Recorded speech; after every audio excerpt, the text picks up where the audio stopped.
we're going to have some fun. You get to see amazing speakers when you come to an event like this or when you're in this industry. And this is a guy, his name's Matt Diffie. He's a cartoonist for The New Yorker.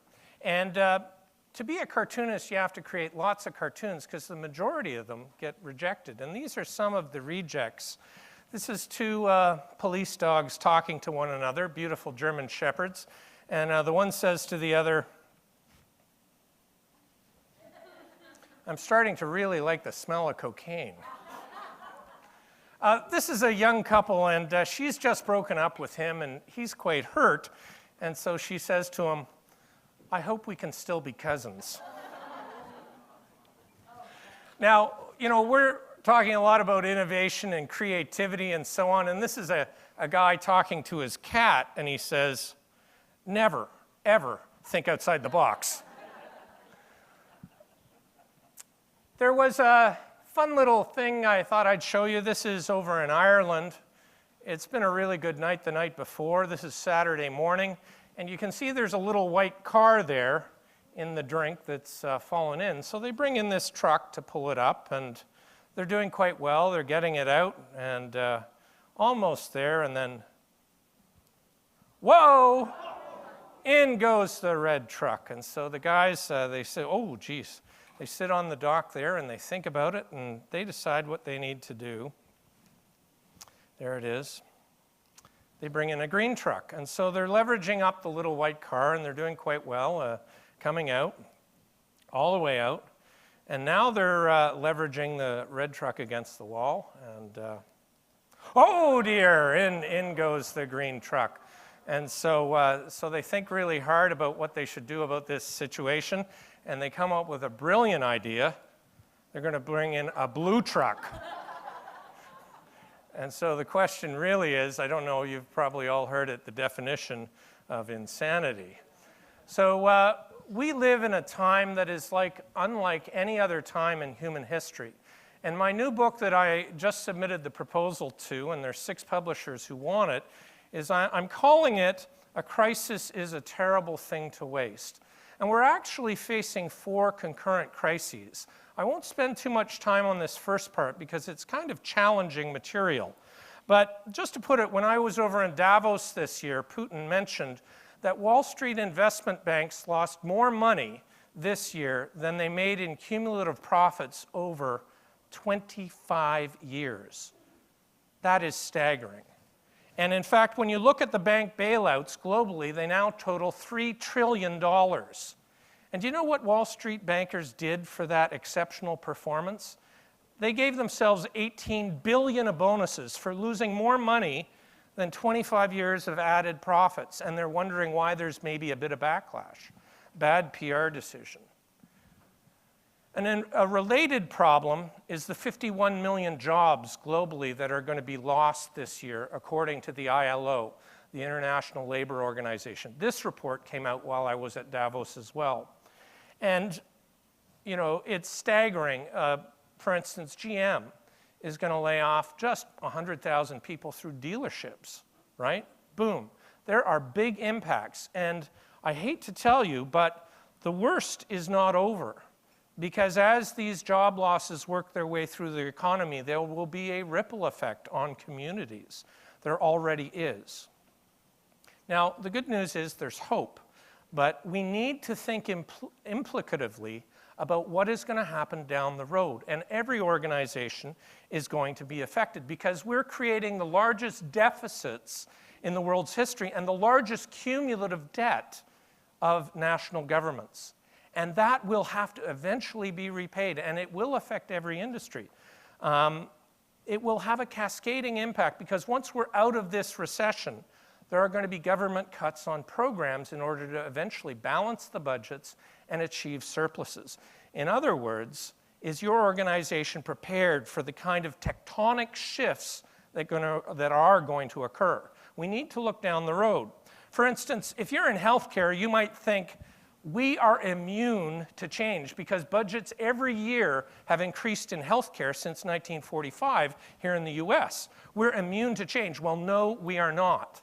And I've worked with healthcare organizations, and this one consulting firm says that almost 55% of all expenditure, the trillions, on healthcare is wasteful because of duplicative efforts. This is one of the big initiatives of Obama, is EMR, electronic medical records. So if you're in the healthcare profession, don't be sitting there complacently thinking, well, we're immune, because it's going to hit sooner or later. The question is just when.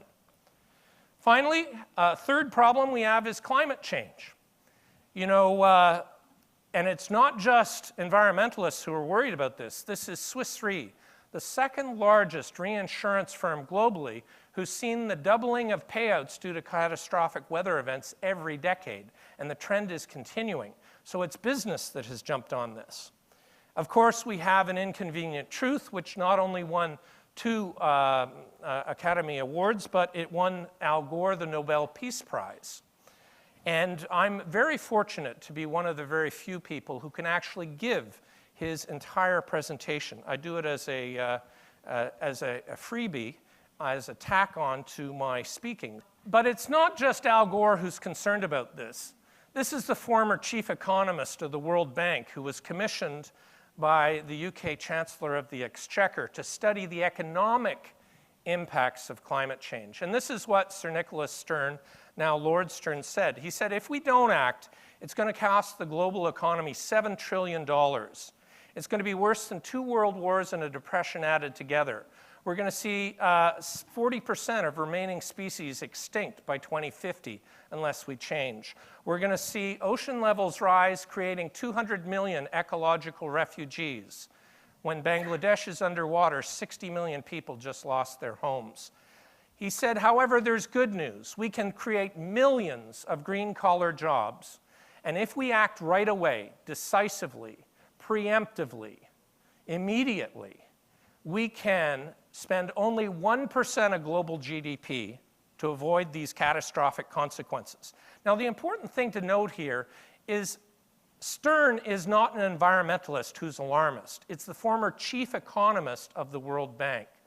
And whether you believe in climate change or not, we're going to see in the second half of this presentation how going green has incredible bottom line benefits. This is Nick and Laura Tyson and myself over at Davos this year. I also had the pleasure 2 weeks ago being together with this man. He's the head of the IPCC, the International Panel on Climate Change, the group of thousands of scientists worldwide who've been issuing reports with increasingly alarm. They just issued their 4th report 2 years ago. And he's saying basically we have a magical moment of 2 or 3 years to change the course of human destiny. Are our children, are our grandchildren going to be able to live on this planet? And this is Dr. Pachauri here. He's a very humble guy, a very powerful individual in terms of speaking the truth about the challenges we face. The 4th problem we're facing all at the same time is the end of cheap oil. We saw oil go to $147 a barrel, and I know I'm in oil country here, and the profit was absolutely fantastic. And then we saw it crash to $30 a barrel, now yesterday back to 70. But what has driven the price down is the recession, the dampening of demand. But they're now selling more than 1 million cars a month in China. And Tata in India just brought out the Nano, the smallest car on the planet, the cheapest car on the planet, and their initial order, more than 200,000 people ordered the car in the first 2 weeks that it was available. If you don't think 1 million cars a month in China and 300,000 nanos a year in India is going to change oil demand, you got another thing coming to you. As soon as we come out of this recession, oil is going to drive back to 147. It's going to break 140. 147 a barrel will look cheap in 5 years in terms of oil.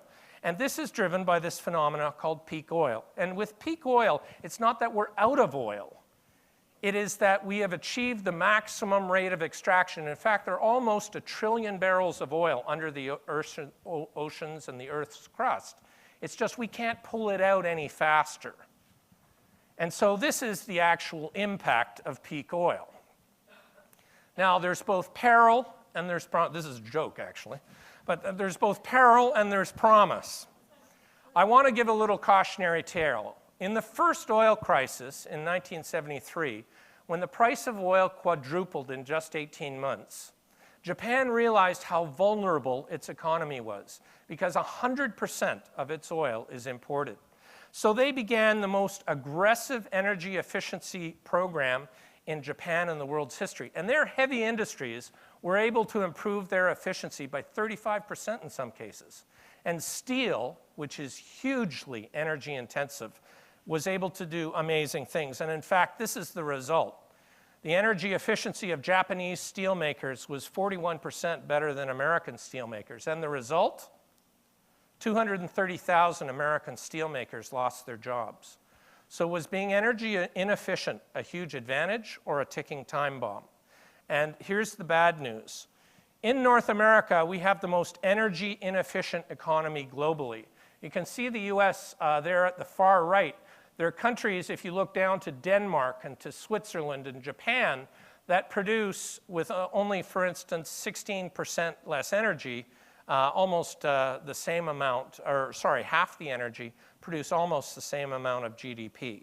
So we have a ticking time bomb. We have the most energy inefficient economy in North America globally. And this is no advantage. So whether you believe in climate change or not, we have to get aggressive with energy efficiency. These are different industries. And the red line is the worst industries in terms of energy efficiency, and the blue lines are the best.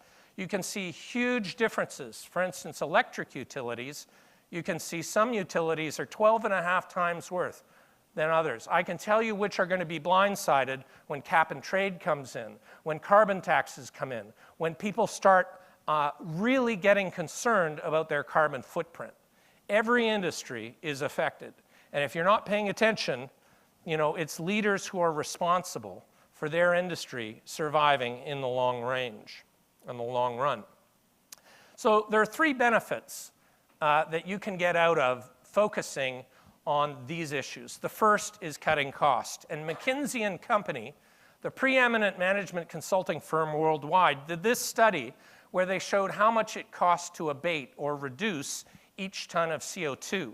And you can see everything under that horizontal line on the left side of the graph is in fact a negative cost, read profit. In other words, about 45% of the CO2 we have to reduce to meet our Kyoto goals in America can be achieved at a profit. I'll say that again, at a profit. So whether you believe in climate change or not, every organization should be engaged in this because businesses believe in the bottom line.